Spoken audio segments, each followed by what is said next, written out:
Kuzić pokušava sa distance Kovač, teške situacije, promašaj, napad domaćih, Suzić, dobra blokada Bogojević, Nikola Kovač,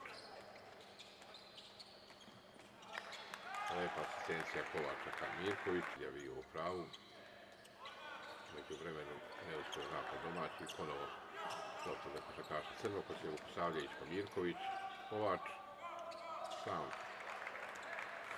sa polostajanja Kovač, Savljević, Petronijević, Kovač, Kovač protiv Suzića, 1-1, lako rešava.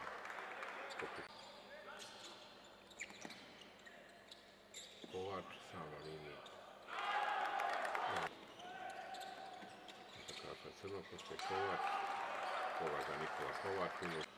Ono što je problem bio u prvih 20 minuta igre za ekipu Crnokose je da nisu uspjeli da zaustave.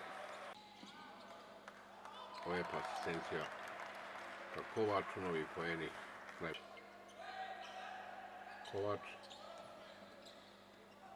lepa asistencija na šut za 3 poena. Bogojevića promašaj.